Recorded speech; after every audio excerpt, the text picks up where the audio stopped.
আপনি এই ক্ষেত্রে কি আপনার বিশেষ কোনো ইয়ে আছে, মানে চিন্তা ভাবনা আছে যে হেলথের সাথে রিলেটেড? আমি অলরেডি আমি অলরেডি হেলথের সাথে রিলেটেড বিউটি অলরেডি ট্রিটমেন্ট করছি। বিকজ আমি যখনই একটা মানুষকে পিআরপি করি আমি কিন্তু তাকে খাবারও কিছু সাপ্লিমেন্টস দিই। কেননা খাওয়ার বায়োটিন এই জিনিসগুলো ওমেগা এইগুলো জিনিসগুলো না খেলে কিন্তু চুলের নারিশমেন্ট ইন্টারনালি হবে না।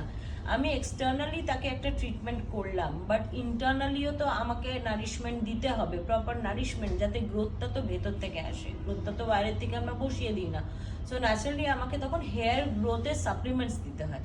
এবারে হেয়ার ফল কিন্তু রিলেটেড টু অনেক কিছু, যেরকম হেয়ার ফল থাইরয়েডের সাথে রিলেটেড থাকে, এন্ডোক্রাইন প্রবলেমসের সাথে রিলেটেড থাকে, কখনো কখনো hair fall is also related to the depressions that are happening to us, stress related অনেক প্রবলেমস থাকে। তো আমরা কি করি, হেয়ার ফলটা কেন হচ্ছে সেটা ফার্স্টে কাউন্সিলিং করে ফাইন্ড আউট করবার চেষ্টা করি, যে তার ব্লাডের রিপোর্ট দেখে যে হেয়ার ফলটা কিসের সাথে রিলেটেড, এবং যে সাপ্লিমেন্টটা আমরা হেয়ার ফ্যাক্টর এনে দিই তাদের, সেই সাপ্লিমেন্টটা কিন্তু ওই পার্টিকুলার কনসার্নকেই টার্গেট করে করে। ধরুন আপনার এন্ডোক্রাইনের প্রবলেম হয়েছে, যে সাপ্লিমেন্টটা আমি খেতে দেবো হেয়ারের জন্য, সেটাও কিন্তু হেয়ার ফ্যাক্ট এন্ডোক্রাইন হবে, মানে এন্ডোক্রাইনটাকে ঠিক করেই হেয়ার রিজেনারেশনটা আমরা দেখব। থ্যাংক ইউ, আপনার কাছ থেকে অনেক মূল্যবান কথা জানলাম।